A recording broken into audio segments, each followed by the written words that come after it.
Yeah. Yeah, I'm ready, man. You ready? Yeah, I'm ready.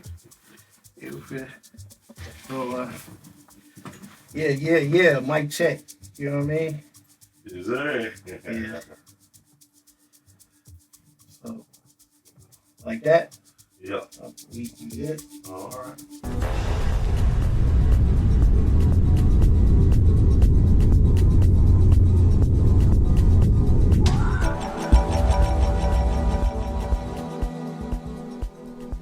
Propaganda.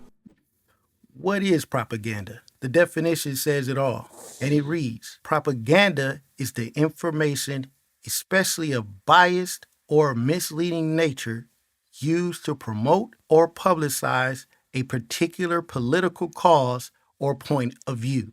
This is a tactic usually used by governments to persuade the masses to do a specific thing or believe a specific thing. A lot of times it's used in wars to damage the image of the enemy. You know, if they wanted to invade a nation or whatever the cause, but it's usually to depict the enemy in a negative light, to gain support of the people in a military campaign. Propaganda tactics have been used by established powers for centuries, since the BC era, from ancient Rome that used their literature, inscriptions, art, architecture, the elaborate public ceremony for propagandic purposes. They did this to hammer a strong worldview into the minds of the people. Views that Rome represented peace and good, and also that any societies that Rome was in conflict with were the opposite, displaying them as barbaric, lawless, and dangerous. This is what they did to justify and make the cause that they must lay waste to such a dangerous threat. This was the same method used by American media concerning black Africans. This actually started during the slave trade in Western Europe in the 1400s. Prince Henry of Portugal saw the advantage of enslaving black people because they were easy to identify in case they wanted to flee. So basically, he did this for the purpose of using black people as a workforce for financial gain. But in order for him to do that, he had to make this excuse proudly for himself, I guess, but also to gain the support of the people. So he framed it like he was actually doing the black Africans a favor by enslaving them because they came from a savage and godless existence, claiming that enslaving them was actually an act of civilizing and saving their souls. He had this chronicler to begin to write his story, to basically write the propaganda piece to indoctrinate his subjects for the sake of his self-image. So these rumors and lies that were being told about black people, many of them already spread through Western Europe before the African slave was even brought to America. Rumors that black people were inferior, that they were beasts, that they had no understanding of good, that they just lived in savagery. So this was the blueprint that America followed when looking to enslave black people during the transatlantic slave period, continuing the idea that black people were savages, black men had tails, black men were inferior. Also, perpetuating the idea they were doing black people a favor by enslaving them. So, this was the sentiment before black people even stepped foot on American soil. And America just perpetuated these lies and rumors. So white people who never even seen a black person, they already had a negative view of black people from the beginning. So imagine bringing someone over here, right, that don't have anything. They don't know your language. Then you're the majority who begin to talk down about them and treat them like animals, constantly mistreating and discriminating against them. And then from there, begin to develop racial stereotypes. Stereotypes that began to permeate into American entertainment itself. Starting back in the 1800s, it was some white guy who was apparently originally from Ethiopia. He came across a black male slave wearing tattered clothes. Apparently, the black slave was singing and dancing around for something. So the white guy, he thought it was funny. So he comes up with the idea of blackface, where I guess, he's going to mimic this black slave he met to create a character. This was the beginning of Jim Crow. So he puts on some, tattered clothes, paints his face black, and begins to dance around doing various shows. Needless to say, that this act became a hit. And this spawned the minstrel show era in the late 1800s, where white men began painting their face black, exaggerating black stereotypes in front of white audiences. Many of people who never even met a black man before. So along with the centuries-long rumors of blacks were godless savages, now to add on top of that, the American stereotypes of black men being clowns, dancing, shiftless buffoons. This was the new message passed on in American entertainment. This went on from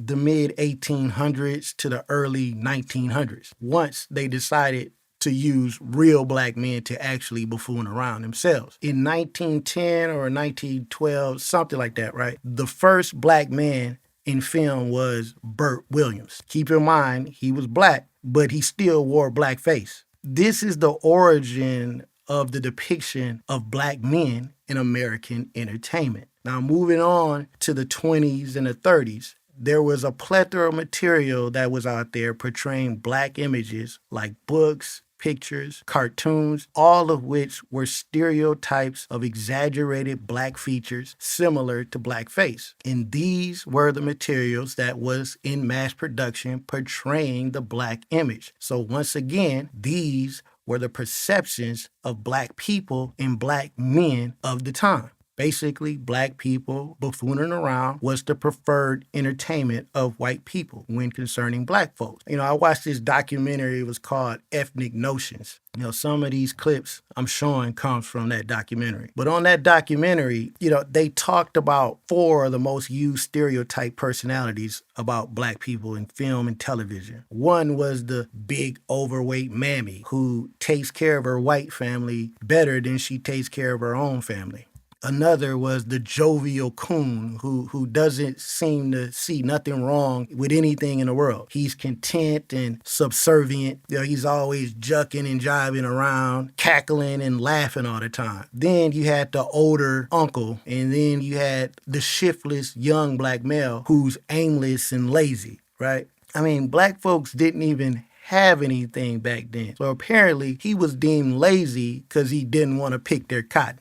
This is the origin mentality of racism in America. So now let's talk about how Hollywood has portrayed the black image in film and television. Soon after that, then came the criminalization of the black man with the release of the movie Birth of a Nation. That was released in 1915. Now, this movie was propaganda similar to King Henry's story of how he depicted black people as uncivilized beasts for the sake of using black people as slaves for financial gain. This movie, which was post-Civil War, was a depiction of if the South had won the Civil War, glorifying their image, glorifying themselves as heroes, fighting against the threat of the beastly predator, the black man, who wants to just ravish the young white virgins. And in the movie, the Ku Klux Klan had to rise up and save their society. And this film was a blockbuster. The movie was heralded with awards. It had huge lines in the theaters, all of that. So this is propaganda that they've been using. These are the subconscious messages that they've been putting into their minds about black people for a long time. Now, the reason they did this movie was now that black people were free, they still needed a workforce. So now they replaced the jucking and jiving, jovial, carefree black male image with the black man as a criminal threat. Why? For the same reason that anybody puts out propaganda, to justify what you're going to do to a specific person or people. And what were they going to do? They were going to use the black male as a free labor force in prisons. I talk about this more in depthly in one of my other videos. Y'all need to check that out, right? But this movie was used to push the next era in the United States, and how they were going to deal with black people, in particular the black male, from here on out. Now that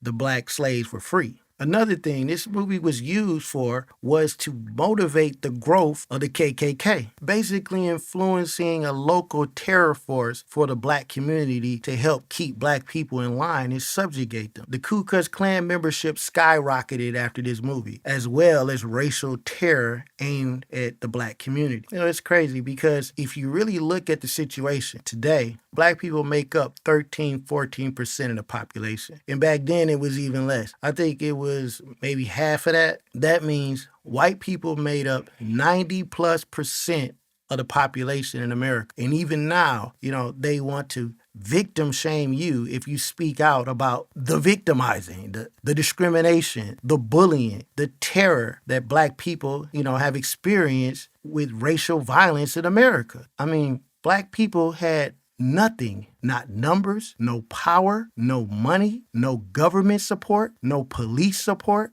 That's why when all this stuff was happening to black people, like the Tulsa Massacre, Rosewood, and others, murders like Emmett Till, all of the tens of thousands of lynchings, no one was ever brought to justice. And you got the nerve to victim shame these people.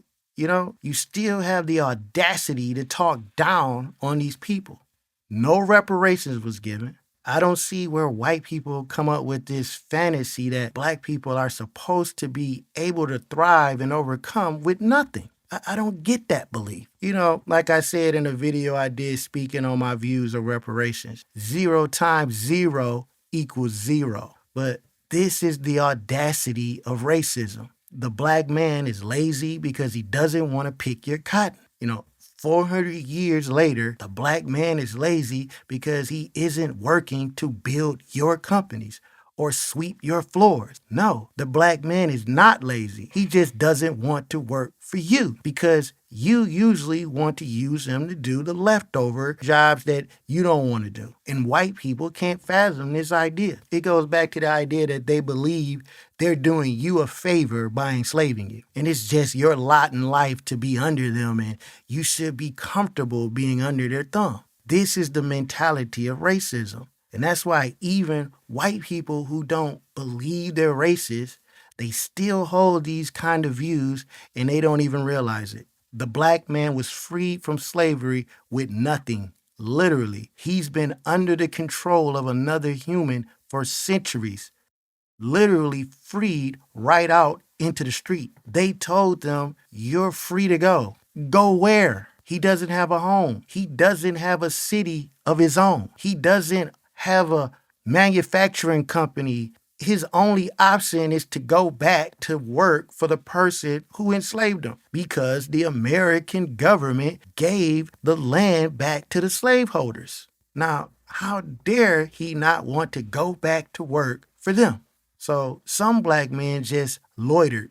Now they had some kind of freedom. Many of them probably whipped up a bottle of moonshine and was just chilling, hanging around, getting drunk until they made that illegal and began to take those men into prison, aka slavery, to never be seen again. During that time, people's uncles, fathers, sons, they went out earlier in the day and they never returned. Their families never seen them again. So due to the black negative biases against black people and black men that was perpetuated by rumors in white American media, there has always been a steep hill to climb. And then for many black men, it's been trying to prove that, your worth, trying to prove yourself. And black men in general is usually met by doubts and bias. I mean, mind you, they were labeling black male slaves lazy. I mean, think about that. That's the problem. They never thought about it, let alone put themselves in the shoes of a black man. The black man should be motivated to go out and work under oppression. The black man should be motivated to build, even though,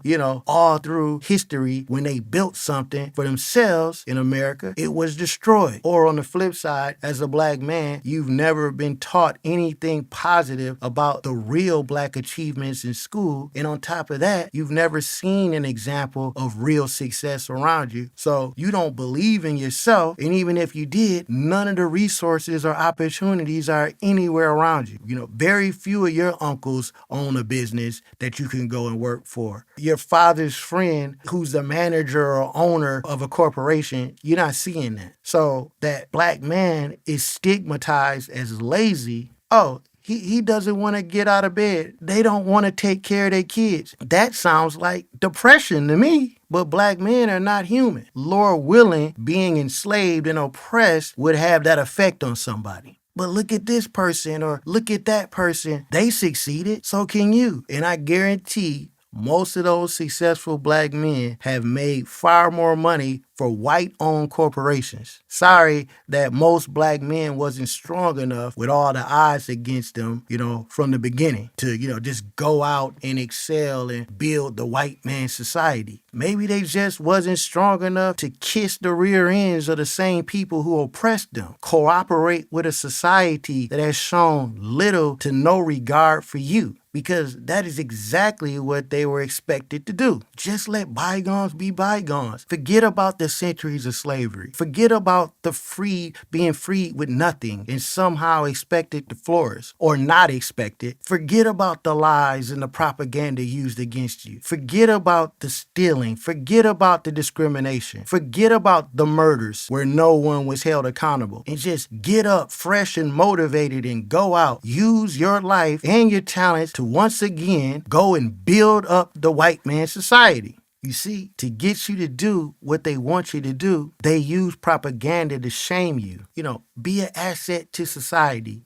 This is your privilege to do so. This is the underlying mentality that is in American society because propaganda has taught them everything you are is wrong and everything they are is right. They have been ingrained to dehumanize you from the beginning. So in reality, they really don't care. The only thing they care about is if you're helping them in some kind of way, hopefully financially, with labor, or if you have any talents that you can enrich them with. Other than that, they rather you not be around. This is the underlying remnants of their thoughts. Like, why do white society believe it's a black person's responsibility or lot in life to receive their disregard all through history, their disrespect and abuse, and somehow think black people should just cooperate with them? They don't. They just believe it's my way or the highway. I'm white and I say so. And if you don't want to cooperate, they'll just throw you in jail and enslave you again. Because, hey, as long as you're not in their sight, that's all they care about. As long as you're not disrupting their peace, they could care less what's going on with you. That's your business. They'll just gaslight you and tell you racism isn't real or this didn't happen because you were black. It was because of some other excuse. They do care about not giving you reparations because, hey, you might build something and end up moving in their neighborhood or something. And they can't have that. This is the present reality of America. This, in a nutshell, is what American society has come to when it comes to racial relations, and wonder why many black people don't care. I got news for you, white society. I say white society because many are spouting this post-racial society crap, acting like racism isn't real because they may feel they are not racist. Listen, it is blatant discrimination against black people in America. You want to somehow believe the narrative that all of a sudden it's equality and black people just won't get their act together. They want to only hold black people accountable for the wrongdoings that they do, but don't want to give any accountability to white society or ignore all the things that is happening to black people. They've been doing that since before integration. Who cares about what abuse has happened to black people? Who cares about how much they have been deprived? Who cares they are paid less? Who cares they have less funding from the government? They aren't living like us. They always run down their neighborhoods, and they only cared about that because they didn't want black people going to their schools or living in their neighborhood, with no concern of what type of support, they got. No thought to how black people are going to just come up with these resources unless they get it from the group who has it. White people. they couldn't print it. It's insane how dumb some people are or how dumb they pretend to be when it comes to black people thriving in America and the true mechanics of it. Most black people won't say anything about it because they'll be in threat of losing their job or position. But I'm here to tell you, white people, the time for pretending for you is over. We want you to know we see exactly who you are, not what you say, but what you do. That's why we have issues with you. I don't care if you're in the government. I don't care if you're in the church. If you're not standing for what is obviously right and you listen to any excuses people make to justify the blatant, well-known mistreatment of black people, I don't care if it's a black person saying it. You have your own mind. And the problem is you're not using it or you're pretending to think that those of you who claim you're not racist or believe you're not racist because you can tolerate black people or you don't hate them, but you still support victim shaming, and you think because you say racism isn't happening anymore, as if you speak for 80% of the population, is ludicrous. It is insulting for you to even think that with all of what black people have been through in this country, we're just going to accept that.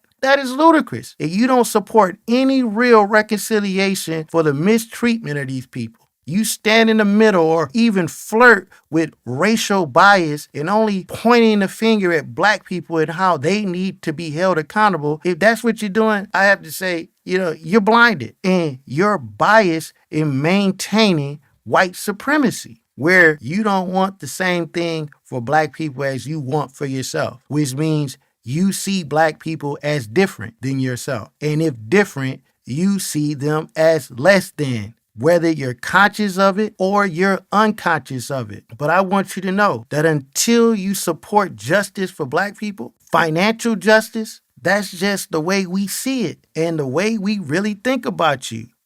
Anybody who is comfortable with black people remaining in this deficit even today and don't support reparations, I would have to question if you're racist or not. And I'd have to lean towards that you are racist, but just can't see it. Or maybe you are indoctrinated with racist American propaganda. None of us can escape it. So like I say, people are holding these remnants of the past that has been passed down subconsciously. And some people are conscious of it. And this is the consciousness. No matter how much wrong you do, you're always right. And black people are wrong from the beginning. And people are still have this superiority ideology subconsciously and consciously. But I want to tell you, white society, for those who don't know, we are very much human, always have been. You are not the judge of our humanity. We are not inferior to you, regardless of what you think,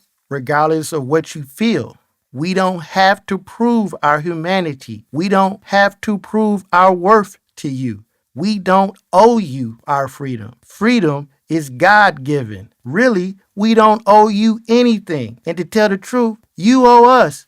That's a very strong argument that could be made. And I say this with no anger, no disrespect. It's just the truth. People have got to understand this. You see, this is Dominion mind state. This is not the inferior mind state that has been instilled inside of us. We don't have to wait until you understand this, white people. We don't have to wait until you figure out we're human and deserve the same chance at life as you do, to figure out that we love our families the same way that you do, that we bleed just like you do. No, we don't want to go to war with you. We just want to live and thrive with our families just like you do. But not supporting reparations or not supporting true black freedom, the freedom that our people worked for and died for in this country for centuries, and you have the gall to look us in our face every day and tell us we need to get up and continually build your society, that we should get up day by day motivated to build your corporations and not our own with a smile on our face, is preposterous. It's demeaning within itself. It is an insult to us. Whether if you're white, Hispanic, African, or Middle Eastern, it doesn't matter. If you show no regard for the blood, sweat, and tears of our ancestors in this country, we want to be clear to us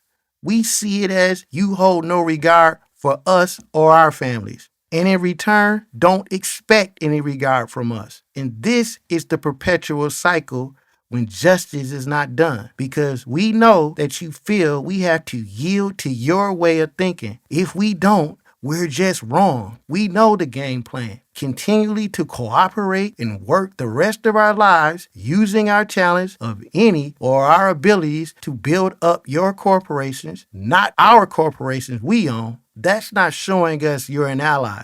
That's the usual black people building your house when they don't have one. We don't want to go to war, but we do want to compete. But all you've ever shown in history is you rather burn it all down rather than let that happen. It only can be you that builds it. You're the only true American. You don't realize that that is the mentality that is going to destroy you. And you think this is what we should cooperate with? We're always talking about the capitalism. Don't tell us about how many billionaires you have. People want these accolades. We don't care about any of that. White people, you have all the support of society at your disposal. You do have all the money. You do have the majority of the numbers in American population. You do have governments. You do have military and police support. And you do own the media. You control the school curriculum and the propaganda to add to your confidence. You have all the support in the world for you to get out there and make it happen. And all you've ever done is use all these things as a weapon to injure a weaker group, a group whom you've also claimed was inferior. Is that an ally? Would a superior need to do that? I mean, if these people are so inferior, why would you even have to do that when they are already far less in numbers, far less in power and resources than you? And then out of the same tongue, claim they should be fully confident and go out and make it happen. I mean, this is crazy. This is the audacity of racism. Because with them, it's always this one-sided deal and it's always at your expense. And they keep all the benefits. You take the abuse and get nothing, and they give all the abuse and get everything. And we should all just be happy with that arrangement and get along with a smile. You know, where did they get this mentality? Through propaganda, indoctrinating society. They do this to all of us. Your family, with movies and media. So if you don't cooperate, they don't have to shame you.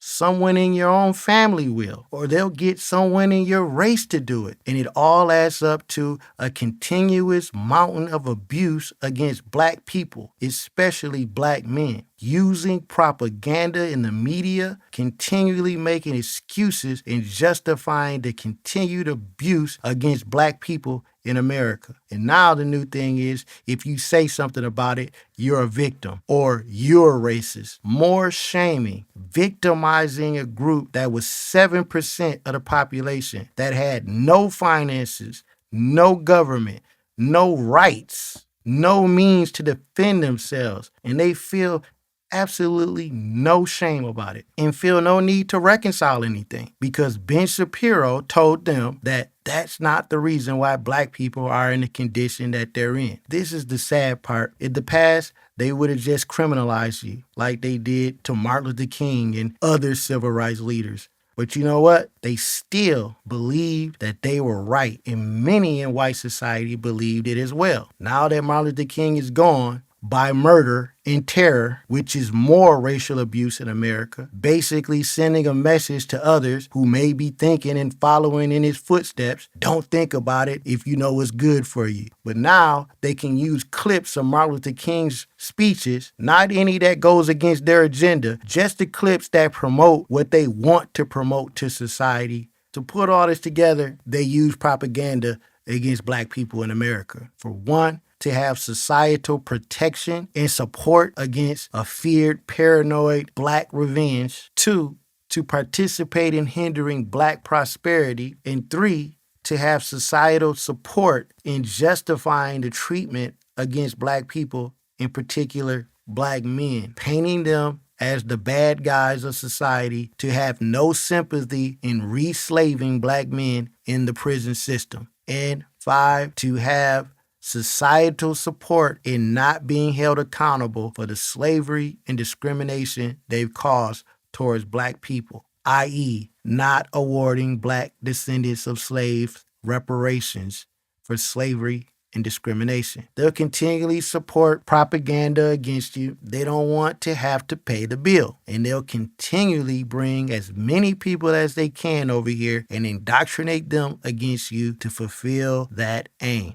The media and the entertainment is doing it all over the world as we speak. And America is suffering. The world is suffering day by day. Generation after generation, it's not necessarily getting better. We wonder why morality is at an all-time low. Oh, we know why. It's the black people. But in the same tongue, people want to say, as long as you're the leader, you should take accountability. Well, truthfully, white people, you have been the leader for centuries now, and you're not taking any accountability for the choices that you continually decide to make, and take accountability for the results of your decisions from the past till the present. And with that, I'm out.